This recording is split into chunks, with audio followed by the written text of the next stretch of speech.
Do you ever think about the brief mortality of life? I do sometimes, but these guys don't. That's because they are the top 10 ancient evils in Marvel Comics. I'm Adam. And I'm Taylor, coming in from Top 5 Scary.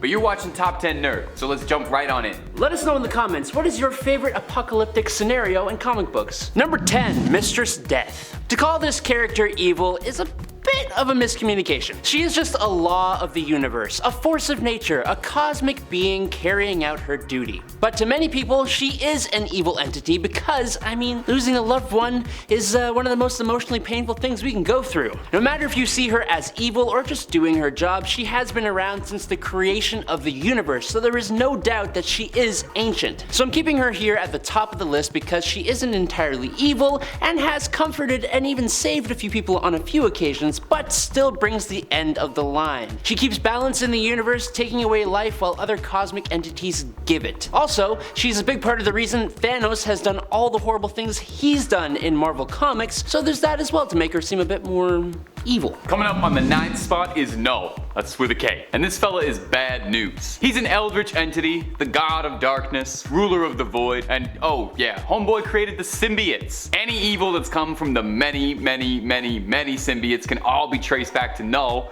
who rules over the hive mind. When you stop and consider just how much suffering the symbiotes have been responsible for, how much damage and destruction, and all of that can be pointed back to Knull, you gotta figure that is a pretty powerful ancient evil. Decked out with some sweet symbiote armor and an impressive sword, Knull has his sights set on galactic conquest with his symbiote army. And honestly, he was making a pretty good play for the throne were he not stopped by Eddie Brock in a truly staggering duel of cosmic proportions. Sure, yeah, you might have birthed the symbiote race, but it's hard for anyone to top the guy who made symbiotes cool in the first place. You can't beat Venom. He's got his own theme song by Eminem. How many of us can say the same? Number 8, Selene. While a lot of beings on this list are cosmic and godlike in their nature, Selene is a mutant external and a magician born 17,000 years ago. She gained the ability to psionically drain the life forces of other human beings into herself, gaining their memories, and if she fully drains them, turning that individual into dust. Yikes. Essentially, she is a vampire, just without any of the blood draining stuff. Using this drained energy, she not only sustains herself, but can grant herself superhuman levels of physical strength, speed, stamina, agility, reflexes, and durability. But that's not her only powers. As an external, she also possesses immortality, allowing her to even resurrect herself. Since she has been around for so long, she is quite the adept sorcerer and can do a hell of a lot with that power. She has demonstrated telepathy, telekinesis, pyrokinesis, and the knack for being just pretty sinister. Number 7, Shumah-Gorath. Now maybe you remember Shumah-Gorath from a star-studded appearance in Doctor Strange in the Multiverse of Madness. Except psych!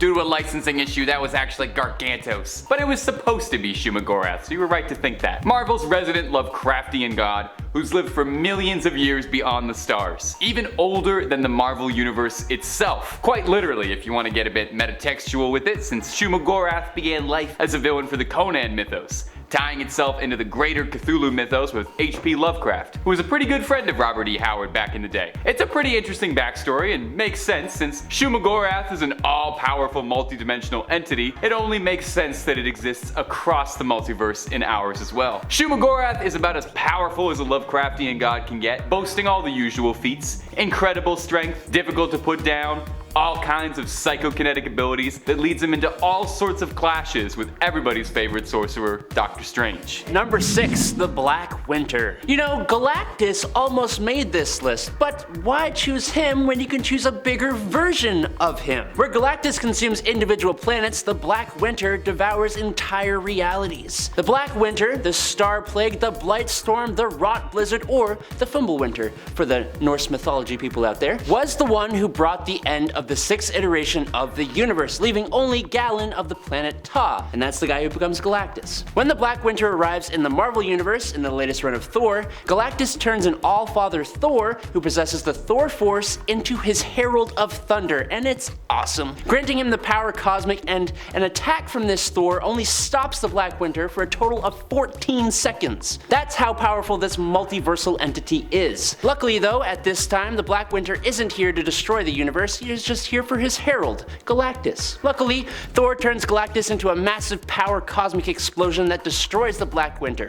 It's all just super awesome. Definitely check it out. Number 5, Dormammu. Dormammu, I've come to bargain. Dormammu, I've come to bargain. Dormammu, yeah, you get it. You saw the movie, you know what I'm doing. Doctor Strange's greatest nemesis is also one of the most powerful ancient evils in the Marvel Universe across the multiverse. Ruler of the Dark Dimension, Dormammu is an interdimensional entity capable of existing for eons, capable of all sorts of impressive magical feats like conjuration, being able to summon creatures under his dominion, even bending the law of physics to his will. Dormammu is already crazy strong, but it's only amplified more if he's in the Dark Dimension, his home turf. Now he doesn't just get a home field advantage by being there because the sun's not in his eyes. He's able to siphon energy directly from the Dark Dimension to fuel himself, as well as draining his followers for their energy. Dormammu is the perfect foil for a hero like Doctor Strange, an incredibly powerful, omnipotent being who can't be defeated outright with traditional brawls or fisticuffs, and needs to be outsmarted and outmaneuvered. Luckily, the Sorcerer Supreme usually has a handle on it. Usually. Number 4, the Chaos King. The entity known as Amatsu Mikubashi originally was portrayed as the Japanese god of evil, but in actuality, he was an offshoot of Oblivion, the cosmic entity embodying the void that existed before the universe began. Because of course he was. An incarnation of the primordial darkness and chaos that existed before the universe, the Chaos King exists as a dark counterpart to the cosmic being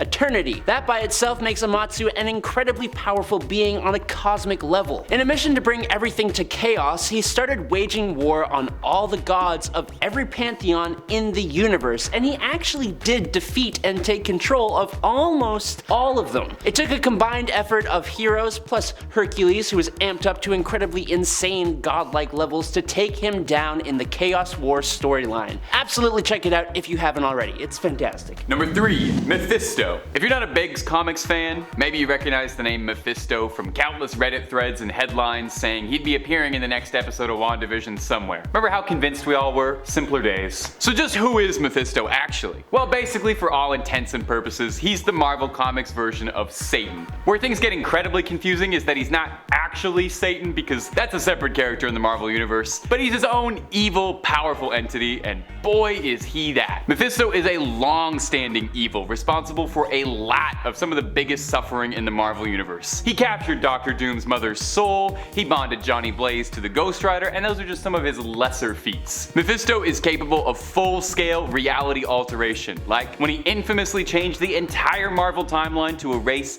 Peter and Mary Jane's marriage in exchange for healing Aunt May. Also, he could nip a timeline in the bud where he was defeated by Spider-Man's daughter. You gotta respect that level of pettiness. He hasn't shown up in the MCU yet, but I wouldn't be surprised at all if he's coming soon. Just give it some time. One more day, maybe. And in at number 2 is Cyttorak. Cyttorak, also known as the Destroyer, Lord of Oblivion, and Master of the Raging Storm, is an immensely powerful extra-dimensional being hailing from the Crimson Cosmos. He was worshipped as a god and a demon by the primitive humans of Earth until he was banished back to the Crimson Cosmos. As the Destroyer, Cyttorak's main goal is to just cause destruction and raise destructive power. To do this from the Crimson Cosmos, and also to win a wager with 8 other deities like himself, he created the Crimson Gem of Cyttorak, which allows him to select a person to be his avatar, enhancing them to become the indestructible and immortal Juggernaut, like Kane Marco and the other avatars. Now, if you pay close attention to the magic wielders in the Marvel Universe, particularly Doctor Strange, you will hear them invoking Cyttorak's name to cast some of their strongest spells. For example, the Crimson Bands of Cyttorak. He doesn't really show up a lot in the pages of Marvel Comics, but when he does, it's always as this super imposing, terrible force. And finally, coming in at the number 1 spot, well, it only made sense to have this below everyone else, the one below all.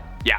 Kinda hard to top that. The one below all is the dark side of the one above all, the highest form of creation in the Marvel multiverse. If the one above all is the embodiment of all the compassion and love that exists out there, Well, then the one below is the opposite of that and the beautiful embodiment of all the hatred and rage that's inside us all. It's a bit of an eldritch creature, existing in the lowest points of reality, you know, below all, quite literally, it's in the name. It's responsible for all the gamma radiation in the world, as this is how it manifests itself throughout the multiverse. All of Hulk's rage and anger stems from drops of hatred of the one below all, just a tiny fraction of what it could be capable of. The one below all has existed before the multiverse, the universe itself even, and is thought to ultimately be the harbinger of all evil that's ever manifested in the Marvel universe. Considering how much darkness, how much hate, how much evil exists out there, that's gotta count for something. Mephisto was unable to thwart the one below all, saying it was more powerful than he was. Bruce Banner theorized that Knull, god of the symbiotes,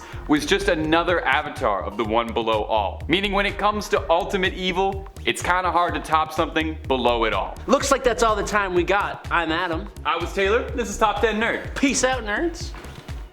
Look at us, we're the same size.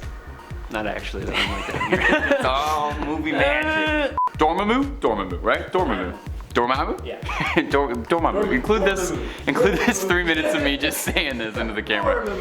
Looks like that's all the time we've got. Ooh. Oh, ready? Like that? Alright.